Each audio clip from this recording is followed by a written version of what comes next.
Hello everyone. Today we shall look into cross-filter function.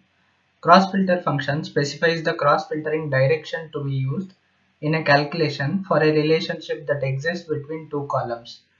Here the cross-filter function, it has three parameters: column name 1, column name 2 and direction.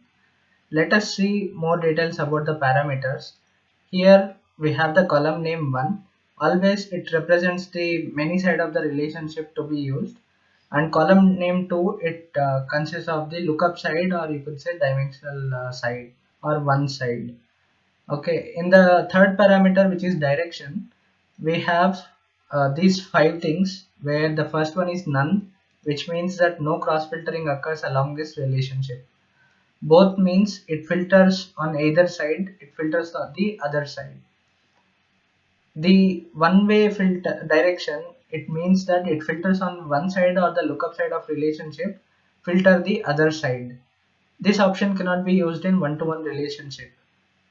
In one-way left filters right direction, the meaning is the filters on the side of column name 1 filter the side of column name 2, and it is also not used in one-to-one or many-to-one relationships. And similarly, one way right filters left, the column name 2 filter the side of column name 1.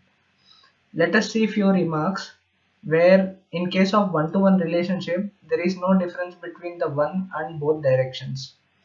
This cross filter function can be only used as filter argument, where like in the functions like calculate table, closing balance and opening balance functions of time intelligence, total MTD, YTD and QTD functions. In cross filter, whatever we use in the direction, it will override any existing cross filtering settings that are applied. Okay, if any error is returned, if any columns named as an argument is not part of the relationship, or the argument belongs to the different relationship, in such case an error is returned. If calculate expressions are nested and more than one calculate expression contains a cross filter function, then the innermost cross filter is the one that prevails in case of the conflict or ambiguity. Let us see in application how it works. I'll go to the example, and okay, I'll go to the model view. Here we have this orders table, employees table and customers table related to each other. The common column in the employees and orders is the employee ID, and with respect to customers it is customer ID. Okay, here suppose that I want to find out how many employees has handled the customers, or else how many customers are handled by the number of employees. To in order to find out that, okay, here I would require the bidirectional relationship. Suppose that one employee has handled some 50 customers. In order to show the data, here the data is in one to many direction, but in order to flow towards the customers table, we would require the bidirectional relationship here. Okay, if I double click on it, here we could make it bidirectional by changing the cross filter direction to both. But let us see how to make it using DAX. Okay, I'll go to the report. I'll select employee name column. Okay, here there are few employees where they have contributed to the sales, generating the revenue, and they have sold few products to the customers. In order to know number of customers handled by the employees, here what we could do is we could bring the customer ID into the table. Here you could see if I could make the distinct count by right click on the customer ID. Here you could see that if I change it to table, the customer ID distinct count is 91, but the data is not filtered out.